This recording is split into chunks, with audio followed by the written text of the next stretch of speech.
네, 안녕하세요. 이주원입니다. 오늘은 23년 6월 25일인데요. 저에게는 개인적으로 특별한 날입니다. 제가 태어난 지 딱 30년이 된 오늘 제 생일이거든요. 이렇게 많은 분들이 생일을 축하해 주셔서 엎드려 절박한 느낌이 있긴 한데 감사드립니다. 저한테는 생일이 하나 더 있어요. 바로 19년 8월 29일인데요.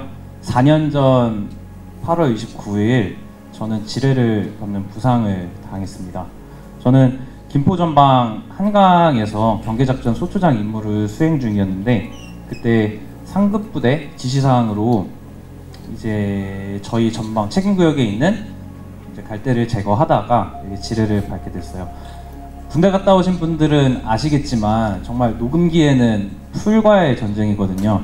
눈에 보일 정도로 자라나는 그 풀들을 제거해야 되고, 해병대는 역사상 계속 인원도 부족하고 장비도 부족하기 때문에 비번 시간에 제가 나가서 갈대를 제거하다가 지뢰를 밟았습니다. 그날도 여느 날과 마찬가지로 이제 전반야 근무 1시에 철수를 하고 이제 새벽에 나가기 위해서 밤을 새고 있었는데요. 그렇게 밤을 새고 기상소리, 아침 시설물 점검 나가는 인원들 기상소리에 맞춰 저는 작업복으로 환복을 하고 작업을 나갔습니다. 그 작업을 나갔는데 제 주관으로 작전을 하는 게 아니어서 물때를 확인 안 하고 나갔거든요. 한강하구는 이제 서해의 영향으로 밀물, 썰물 이제 교차가 있는데 그날 밤이 샌 게 아까워가지고 그래도 물이 안 들어온 곳 우선적으로 좀 갈대를 하고 밀면은 저희 책임구역 2km에서 이제 한 50m 정도가 남겠구나. 그리고 50m는 내일 대원들 투입해서 밀면은 우리는 다 끝나겠다라고 생각을 했었어요. 그렇게 한 1시간 정도 작업을 하다가 왼발을 딛는 순간 딱 지뢰가 터지더라고요. 처음에 꽝 하는 소리가 들렸고 삐 이명 소리, 그리고 눈앞이 깜깜해졌어요. 그러고 정신을 차려보니 처음에 오른발이 너무 뜨거워서 오른발을 먼저 확인을 했거든요. 근데 오른발에는 이제 까만 화약 같은 게 묻어 있었고 아픈 오른발이 멀쩡하니까 다행이다 라고 생각을 했는데 반대쪽 왼발을 확인했더니 사진과 같이 이렇게 전단부가 날아가 있더라고요. 처음에는 아픈 것보다 공포로 비명을 질렀어요. 이전에는 겪어보지 못했던 공포가 저를 딱 파도치듯이 덮치는 느낌이었고요. 가장 두려웠던 거는 앞으로 평생 장애인으로 살아야 한다는 그 두려움이었어요.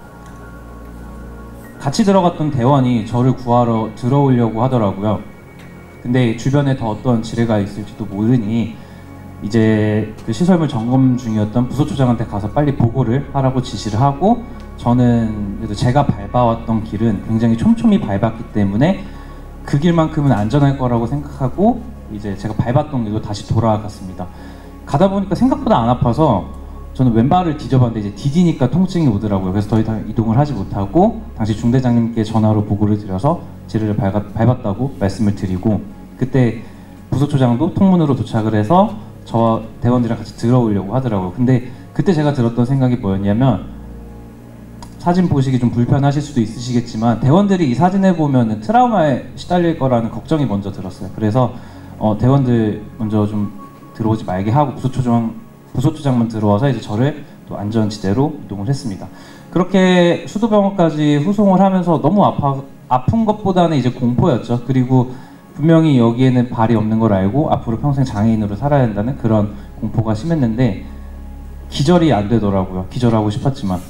그렇게 수도병원 응급실로 가게 됐고, 응급실에서 처음으로 안도한 순간이 있었는데요. 그때가 언제였냐면 저를 수술해준 문기호 중령이에요.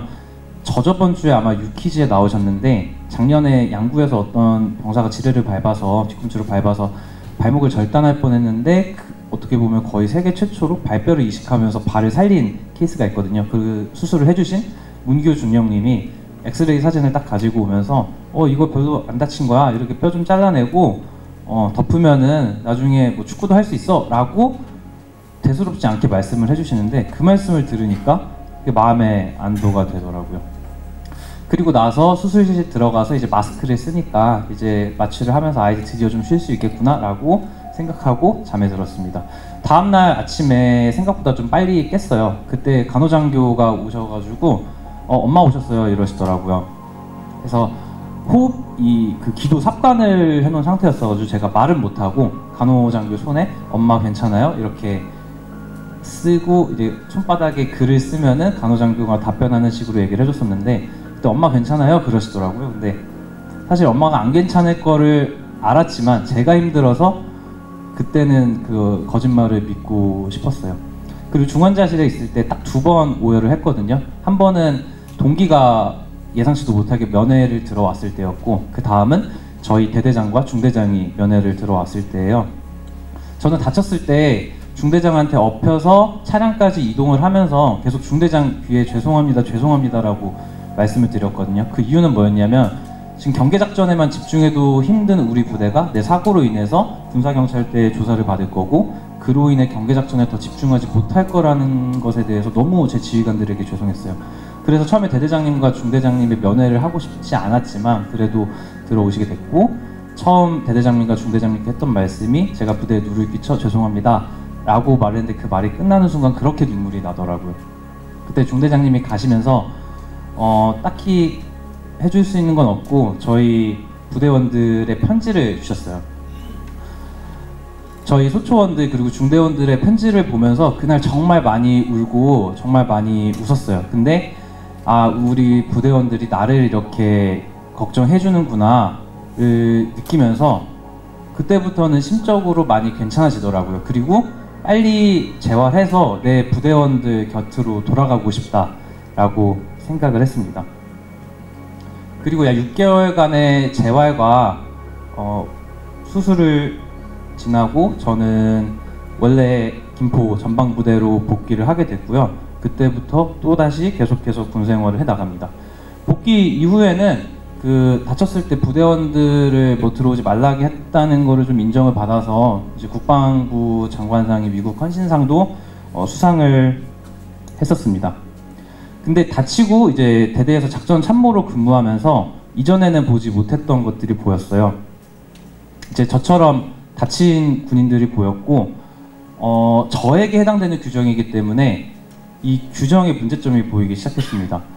아까 찬호도 말했던 것처럼 현역일 때는 국방부의 지원을 받는데 그 보훈부에 이제 국가공자 신청을 하면 그 심사 기간이 굉장히 길기 때문에 전역을 하고 국가보훈부에 그 등급을 받는 간기가 발생을 하게 됩니다. 이때는 신분이 민간인이 되고 국방부도 보훈부도 아닌 어느 곳으로부터도 지원을 받지 못하는 그런 상황이 발생을 하더라고요. 그리고 매년 이제 군인재해보상법에서 나와 있는 그 장애보상금을 받는 인원들이 최근 5년 평균 약 1000명 가까이 발생을 하는데, 제가 다쳤을 때 해병대에서는 이런 부상군인들에게 어떤 보상을 받을 수 있는지 그리고 어떤 절차로 진행됐는지 제대로 된 안내를 해주는 부서가 없었어요. 그래서 저도 다쳤을 때 저 이전에 다쳤던 아까 그 마독공석 같이 생긴 친구한테 제가 어떤 보상을 받을 수 있는지 물어봤었어요. 사실 재현이를 알게 된 이유는 제가 다쳤을 때 SNS에 제 사고 글을 보고 자기 하재헌 중사인데 면회를 가고 싶다라고 글을 남겨줘서 저희 부대 간부들이 연락해서 재현이가 면회를 오게 됐었고, 재현이가 면회를 오고 나니까 저 친구는 저렇게 다쳤는데 웃으면서 다니는 게 굉장히 충격이었고, 나는 여기 누워있으면 안 되겠다, 빨리 나가야겠다라는 생각이 들더라고요. 그냥 저 친구만으로도 저는 굉장히 큰 위로를 받았고, 저도 다친 친구들을 돕다는 생각을 어떻게 보면 재현이를 통해서 하게 되었던 것 같습니다. 네, 그래서 저는 저처럼 다친 군인들을 돕고 싶어서 전역을 결심을 하고 서울시에 이런 청년 부상제대군인 상담센터를 만들어야 된다라고 건의를 하면서 21년도 현역일 때는 서울시와 같이 사업을 만들었고요.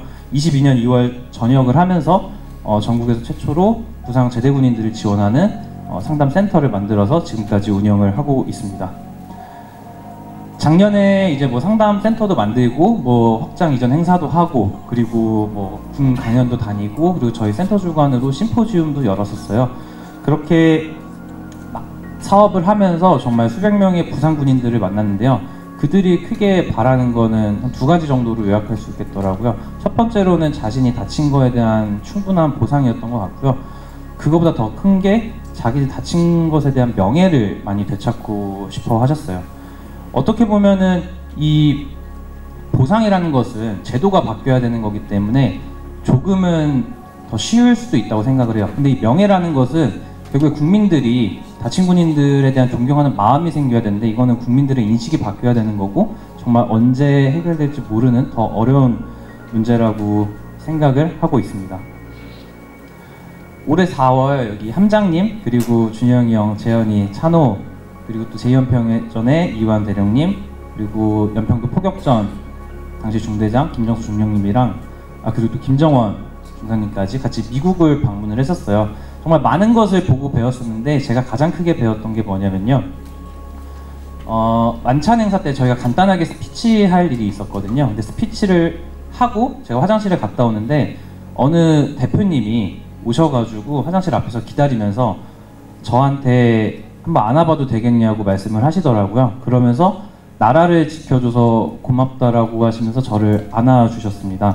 제가 다친 지 4년이 됐는데 나라를 지켜줘서 고맙다라고 얘기를 들은 건 처음이었던 것 같고요. 저도 저처럼 다친 친구들을 볼 때 나라를 지킨 것에 대한 고마움보다는 사고로 인해 생긴 장애에 대한 안타까운 눈빛으로 바라봤던 게 더 컸던 것 같아요. 근데 사실 그들은 나라를 지키다 다친 영웅들이거든요. 미국에서 다친 지 4년 만에 처음으로 머리로는 알고 있었던 거를 가슴으로 느끼고 왔던 시간인 것 같아요. 마지막으로 잠시 한번 눈을 감아 보실까요?